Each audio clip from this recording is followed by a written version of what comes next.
Hello students, हम लोग JEE advance का क्वेश्चन सॉल्व कर रहे हैं। ठीक है, ये क्वेश्चन मुझे एक बेहतर सा मिला है। हाँ, मतलब इसको मैं बोल सकता हूँ कि बहुत ही बढ़िया क्वेश्चन है। जैसा कि जे एडवांस वाले बनाते हैं उसी टाइप का क्वेश्चन ये है। ठीक है, बहुत ही लाजवाब क्वेश्चन है। क्वेश्चन को पढ़िए, आपकी स्क्रीन पर यहाँ दिख रहा है। बोला n denotes the set of positive integers, consider the set. दो सेट दे रखा है यहाँ पर। सेट ए आपके पास है, देखिएगा 1 2 3 4 5 तक। क्वेश्चन मैं समझा देता हूँ, समझना थोड़ा मुश्किल हो जाता है कभी कभी, फिर क्वेश्चन टफ हो जाता है। नहीं तो इजी बन जाएगा अगर आपको समझ में आ गया तो। फिर 1 से लेकर आपके पास 7 तक है ये, 1 2 3 4 5 6 और 7। Okay, S be the set of all functions. S set है सारे फंक्शन का। फंक्शन क्या है? वो है आपके पास F S into B. Okay, और सच दैट इंफॉर्मेशन भी है इसमें, कंडीशन भी है, कंडीशन भी बोल सकते हैं। सच दैट F2 ये 2 के बराबर नहीं मैच करना चाहिए 2 से, और F4 भी 4 से नहीं मैच करना चाहिए। ओके, तो F फंक्शन है। कितने फंक्शन बन सकते हैं वो आपको प्रॉपर्टी फार्मूला जो भी आपने सीखा होगा। दो सेट दिया है A से B, तो A से B में अगर फंक्शन बनाना है, एलिमेंट्स पता है, तो टोटल कितने फंक्शन बन सकते हैं वो तो अलग सी बात हो गई। उसके बाद और इन्फॉर्मेशन सेट S था, वो सारे फंक्शन है। उसके बाद T एक ऐसा सेट है जो इसी F फंक्शन लिया गया है, वो सारे फंक्शन लिए गए हैं S में। S से ही S बहुत सारे फंक्शन बन सकते हैं, और उसका सेट था S। फिर T भी एक सेट है जो उन्हीं में से कुछ फंक्शन उठा रखा है इसने। ठीक है, अब कितने फंक्शन बन सकते हैं मैं डायरेक्ट बता दूं, यहाँ पर इन्फॉर्मेशन आपको दे दूं। तो ये कितने फंक्शन बन सकते हैं, तो 1 के लिए 7 ऑप्शन किसी से मैच कर जाए, 2 के लिए भी 7 ऑप्शन किसी से भी मैच कर जाए, तो ऐसे 7 पर पावर 5 फंक्शन बनेगा। ये टोटल फंक्शन ही हो गया। मैं अगर यहाँ पर थोड़ा सॉल्व कर दूँ तो टोटल फंक्शन 7 पर पावर 5 होगा। ठीक है, को डोमेन पर पावर डोमेन, ये टोटल फंक्शन कितने बनते हैं उसका फार्मूला बताया जाता है। परमुटेशन कॉम्बिनेशन से मैंने इसको बता दिया। 7 पर पावर 5, 7 एलिमेंट यहाँ, 5 एलिमेंट यहाँ, तो ये टोटल फंक्शन है। उसमें से कुछ फंक्शन हम उठाए हैं, टी में रखे हैं, और एस से ही उठाए वो फंक्शन। और कंडीशन है कि देयर एग्जिस्ट, यहाँ भी एग्जिस्ट कर रहा है, such that there exist, information आप पढ़िएगा, there exist a function G है, बी से एन पर बन रहा है, एन इंटीजर था। सच दैट भी इंफॉर्मेशन यहाँ भी है कि जी फंक्शन कैसा है। Such that G of F X, इसकी वैल्यू ही दे रखी है 2 पर पावर एक्स। ठीक है, और for all X belongs to A. Question अब देख लीजिए, एन टी पूछा, number of elements in T. Okay, तो ये सवाल था। अब इस क्वेश्चन को आप देखिएगा, मैं एक एक करके समझाता हूँ। पहला तो ये समझ में आ गया होगा कि भाई टोटल फंक्शन बनेगा 7 पर पावर 5, एस के अंदर इतने एलिमेंट होंगे। एस में पूछता कितने एलिमेंट है, तो आ गया इतना। फिर उसके बाद टी एक अलग सेट बनाया गया जिसमें एस से ही एलिमेंट उठाए गए हैं, मतलब एस में बहुत सारे फंक्शन है, 7 पर पावर 5 फंक्शन है, वहां से कुछ फंक्शन ऐसे उठाए गए हैं जो कुछ इस कंडीशन को सेटिस्फाई करता है, G of F X equal to 2 पर पावर एक्स। ठीक है, तो अब बताना है कि इसके अंदर कितने ऐसे फंक्शन होंगे। ओके, तो टोटल 7 पर पावर 5 फंक्शन बना। अब देखिए यहाँ पर थोड़ा सा समझना था, अगर इसको समझ लेते तो क्वेश्चन खत्म हो जाएगा। समझना यह है कि जो जी ऑफ एफ एक्स दे रखा है 2 पर पावर एक्स, यानी जी ऑफ एफ एक्स कैसा फंक्शन है। अगर मैं जी ऑफ एफ एक्स के बाद ग्राफ बनाऊं तो 2 पर पावर एक्स का ग्राफ कुछ ऐसा होता है। यानी जी ऑफ एफ एक्स एक इंक्रीजिंग फंक्शन है, और इंक्रीजिंग के साथ साथ पता चल जाता है ये 1 1 फंक्शन है। जी ऑफ एफ एक्स क्या है? 1 1 फंक्शन। क्यों भाई, हर इनपुट पर अलग अलग आउटपुट मिलेगा ना। 1 डालेंगे तो 2 पर पावर 1, 2 डालेंगे तो 2 पर पावर 2, 3 डालेंगे, मतलब आउटपुट अलग अलग आ रहा है, तो ऐसे फंक्शन को बोलते हैं 1 1 फंक्शन। सेम आउटपुट नहीं आ सकता। तो जी ऑफ एफ एक्स एक 1 1 फंक्शन है, बस ये आपको समझना था। और अगर जी ऑफ एफ एक्स 1 1 फंक्शन है तो आपने पढ़ा होगा कंडीशन या प्रॉपर्टीज कंपोजिशन फंक्शन की, कि जी ऑफ एफ एक्स अगर 1 1 हो जाता है, ये अगर 1 1 है, तो कंडीशन है कंपलसरी होगा कि एफ एक्स भी 1 1 होना चाहिए, तभी जी ऑफ एफ एक्स 1 1 होगा। एफ एक्स भी कैसा होना चाहिए? 1 1 होना चाहिए। अब मैं अगर यहाँ पर थोड़ा सा दिखा दूँ, अब इसे दिखाना तो नहीं चाहिए, मैं तो क्वेश्चन सॉल्व कर रहा हूँ, आपको इनको समझ लेना है, लेकिन फिर भी मैं इसको दिखा दे रहा हूँ। तो जी ऑफ एफ एक्स अगर 1 1 है तो F X 1 G of F X 2 होना चाहिए, और अगर जी ऑफ एफ एक्स 1 1 है तो जी हटा देंगे तो एफ एक्स 1 बराबर एफ एक्स 2 होना चाहिए। अगर एफ एक्स 1 बराबर एफ एक्स 2 है तो एफ बैठ जाएगा, हटाना पड़ेगा, क्योंकि जी 1 1 है, फाइनल कंडीशन में एक्स 1 बराबर एक्स 2 आना चाहिए, तो एफ हट जाएगा, तो एक्स 1 बराबर एक्स 2 आना चाहिए था। और एफ कब हटेगा? जब एफ 1 1 होगा। तो ये प्रॉपर्टीज ऑफ कंपोजिट फंक्शन है, वहां से आपको पता चलना चाहिए कि अगर जी ऑफ एफ एक्स 1 1 है तो अंदर जो एफ एक्स दिया है वो 1 1 होना चाहिए। बस क्वेश्चन ब्रेक हो गया, मैंने क्वेश्चन को तोड़ दिया। कैसे तोड़ दिया? कि मुझे बस वही फंक्शन लेना है जो 1 1 हो, तो इससे कितने टोटल 1 1 फंक्शन बन सकते हैं, ठीक है, ये देखना है।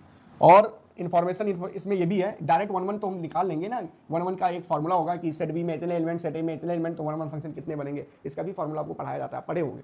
लेकिन वहां पर एक कंडीशन बन गई, इसलिए क्वेश्चन थोड़ा बेहतर हो गया कि ये कंडीशन सेटिस्फाई करना चाहिए। तो टोटल 1 1 कितने बन सकते हैं? बस क्वेश्चन ब्रेक हो गया भाई, हमें तो समझ में आ गया होगा। जी ऑफ एफ एक्स एक 1 1 फंक्शन है, मतलब एफ एक्स 1 1 होना चाहिए, तो सारे आंसर आ जाएंगे आपके पास। तो टोटल 1 1 कितने बनेंगे उसके लिए देखिए मैं समझाता हूं आपको। एक फॉर्मूला था आपके पास कि टोटल 1 1 फंक्शन कितने बनेंगे।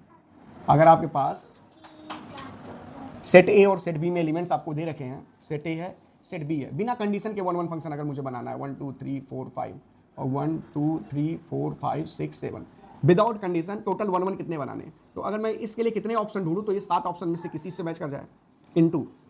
अगर मैं 2 के लिए जाऊंगा तो एक मैच कर गया होगा तो इसके लिए सिर्फ 6 ऑप्शन बचेंगे, ठीक है। तो ऐसे 6, इसके लिए परमुटेशन कॉम्बिनेशन लगा रहा हूं मैं, इसके लिए 5 बचेगा, इसके लिए 4 बचेगा और इसके लिए 3 बचेगा। मल्टीप्लाई कर दो तो 30 इंटू 7 210 इंटू 3 इंटू 4 यानी 12, तो 210 इंटू 12 ये टोटल फंक्शन विदाउट कंडीशन। मतलब ऐसा नहीं मैंने किया कि F2 के बराबर नहीं है, ऐसा नहीं, कंडीशन ये लगाया ही नहीं, बस टोटल फंक्शन निकाला मैंने। F4 के बराबर नहीं है तो हो जाएगा ये आपके पास मल्टीप्लाई 2 ये 4 0 1 और 2, तो आंसर आ जाएगा 2520। ये टोटल फंक्शन बन गए 2520 फंक्शन, ठीक है। टोटल फंक्शन बना दिया मैंने। अब इसमें कंडीशन के साथ बता रहा हूं मैं। अब कंडीशन क्या लगाएंगे, अब इसमें प्रिंसिपल ऑफ इंक्लूजन और एक्सक्लूजन आपने पढ़ा होगा, तो वो भी हम लगाने वाले हैं इसमें। तो मैंने तो टोटल बना लिया। टोटल में से मुझे वो निकालने हैं जिसमें 2 किससे मैच कर रहा होगा, 2 से मैच कर रहा होगा, ठीक है, वो वाला हटाना है। तो अगर 2 से मैच कर रहा हो तो कितने फंक्शन बनेंगे। तो अब फिर अब 2 को 2 से फिक्स कर दिया। अब 1 के पास कितने ऑप्शन है, अब 2 पर नहीं जाएगा तो 1 के पास 6 ऑप्शन हो गए। अगर 2 को 2 से फिक्स, ये टोटल फंक्शन बना लिया मैंने। अब यहां पर मैं इसमें से हटा रहा हूं कि अगर आपके पास 2 पर फिक्स हो गया तो 1 के लिए कितने ऑप्शन हो गए, तो 1 के लिए आपके पास 6 ऑप्शन हो गए। 3 के लिए भी अब इस तरह 5 4 2 1 ऐसे आ जाएगा। तो 1 के लिए आपके पास 6 ऑप्शन इंटू 2 तो हो गया। 3 के लिए आपके पास 5 ऑप्शन, ठीक है। 4 के लिए आपके पास 4 ऑप्शन और 5 के लिए आपके पास 3 ऑप्शन, ठीक है। ये मल्टीप्लाई करके आएगा, ये हो गया। इसमें से और भी हटाना है क्या, अगर मैंने 4 को फिक्स कर दिया 4 से तो बाकी के लिए ऑप्शंस अगर ढूंढे हैं, ठीक है, बाकी लेके डायरेक्ट ऑप्शन ढूंढ रहे हैं 1 2 3 और 5 के लिए सब ऑप्शन ढूंढ रहे हैं। मैंने 2 को फिक्स कर दिया था, बाकी के लिए ऐसे रैंडम ढूंढ लिया, 4 का 4 से भी मैच करवा लिया, कोई दिक्कत नहीं। तो मैं 4 को 4 से मैच कर दिया तो 2 के लिए भी सब ऐसे ही आएगा। तो ये 6 5 4 और 3 ऑप्शन, ठीक है। तो मैंने वो हटा दिया जब 2 से मैच कर रहा था और जब 4 से मैच कर रहा था, वो हटा दिया। अब मुझे जब मैं 4 से मैच कर रहा हूं तो उस समय 2 से मैच भी कर रहा होगा, वो भी मैं यहां से हटा दिया, 2 बार हटा दिया वो चीज। एक बार यहां हटाया था, एक बार यहां हटाया था। इसी तरह जब मैं 2 से मैच कर रहा था और 4 से 2 बार हट गया होगा जब हटाया होगा, तो यहां से मुझे एक बार इसमें से क्या करना पड़ेगा, जोड़ना पड़ेगा। क्या, वो चीजें जब 2 से मैच कर रहा हो और 4 से मैच कर रहा हो, इंटरसेक्शन दोनों का जोड़ना है।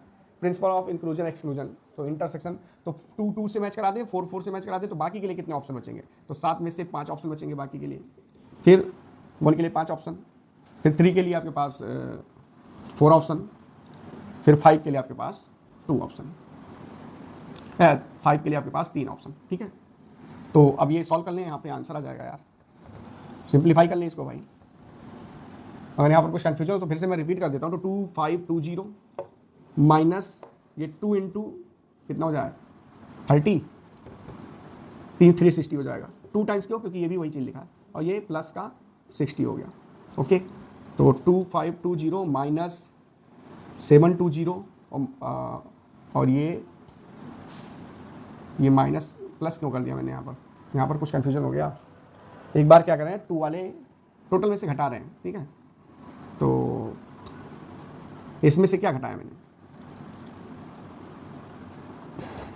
एक एक करके जब 2 को फिक्स कर दिया और 4 को फिक्स कर दिया, वो ले लिया। हाँ, ये ले रहे हैं टोटल ना, तो ये 2 बार ले लिया, 2 ये यहाँ पर घटाना पड़ेगा मुझे, ये 60 वाला पार्ट अंदर से माइनस करना पड़ेगा। उसका रीजन क्या है, उसका रीजन ये सेट देख लीजिए यार, अभी आपको क्लियर हो जाएगा मैं यहाँ पर क्या लिख रहा हूँ। तो 2 सेट अपने पास ए और बी है, मैं 2 को 2 से मैच करने वाले ये वाला सेट हो गया, और 4 को 4 से मैच करने वाला ये सेट हो गया। तो मुझे ये दोनों सेट अगर हटाना है तो मुझे NA चाहिए प्लस NB चाहिए, ये टोटल चाहिए अगर, और माइनस NA इंटरसेक्शन B चाहिए, मतलब 2 और 4 दोनों मैच कर रहा है, 2 पर जा रहा है, 4 पर जा रहा है। तो ये वाला पार्ट हमें हटाना पड़ेगा। तो पहले NA लिख दिया, फिर प्लस NB लिख दिया, यहाँ प्लस साइन आएगा, और फिर ये माइनस करके ये वाला आएगा, इंटरसेक्शन वाला माइनस करके आएगा। तो ये 2 टाइम्स हो गया, और माइनस अंदर जाएगा तो ये इंटरसेक्शन वाला यहाँ पर प्लस हो जाएगा, 60 हो जाएगा, ठीक है। अब घटाएं तो आंसर आ जाएगा यहाँ से। क्या आंसर आ रहा है, ऑप्शन देख लूँ, वही आंसर होगा, ऑप्शन जो लिखा है वही आंसर होना चाहिए। ऑप्शन तो था नहीं इसमें, इंटीजर टाइप का है आंसर, उन्होंने दे दिया 1860। क्या 1860 आ रहा है क्या, इसको सिंप्लीफाई करके देख लें, अगर आ रहा है तो ये सही है, ठीक है। तो यहाँ पर आपको कन्फ्यूजन हो सकता था कि ये सर ये क्या कर रहे हैं, तो वो मैं बता दूं, फिर से मैं इसको क्लियर कर दूं आपको कि ये क्या किया गया है। ये टोटल फंक्शन बना है 202520, इसमें से मैं वो सारे फंक्शन हटा रहा हूं जिसमें f2 बराबर 2 है, और बाकी मैं भूल जा रहा हूं कि बाकी क्या हो रहा है, बस f2 बराबर 2 को हटा दिया मैंने, ठीक है। तो f2 बराबर 2 को हटाने का, f2 अगर 2 से है तो बाकी कितने तरीके हैं, 360 बेस हो जाएंगे बाकी के, और f4 बराबर 4 वाले भी हटा रहा हूं, तो f4 बराबर 4 वाले भी 360 बेस हो जाएंगे, और ये दोनों हटा दिया। तो यहाँ से वही चीज़ हो गई ना कि ये इसमें से जो ऐड किया, मतलब ये टोटल हटा रहे हैं, तो इतना तो 2 से मैच कर रहा है, f4 4 से मैच कर रहा है, इसमें 2 बार काउंटिंग हो गई होगी, वो एक बार मुझे हटाना है जब f2 f4 एक साथ दोनों मैच कर रहे होंगे, तो वो 60 बेस हो जाएगा ये, और टोटल सिंप्लीफाई करेंगे तो 1860 हो जाता है, ठीक है। तो ये एक बेहतर क्वेश्चन मैं मानता हूँ इसको। प्रिंसिपल ऑफ इंक्लूजन एक्सक्लूजन भी लगा, 1 फंक्शन लिखा, प्रॉपर्टीज ऑफ कंपोजिशन फंक्शन भी लगा, एक बढ़िया क्वालिटी क्वेश्चन है ये। इस तरह की जानकारी के लिए चैनल के साथ जुड़े रहें, लाइक करें, शेयर करें, सब्सक्राइब करें। अगर ये वीडियो आप यूट्यूब पर देख रहे हैं तो चैनल को जरूर सब्सक्राइब करें, अगर फेसबुक पर देख रहे हैं तो पेज को फॉलो करें। मिलते हैं नेक्स्ट वीडियो में, बाय बाय।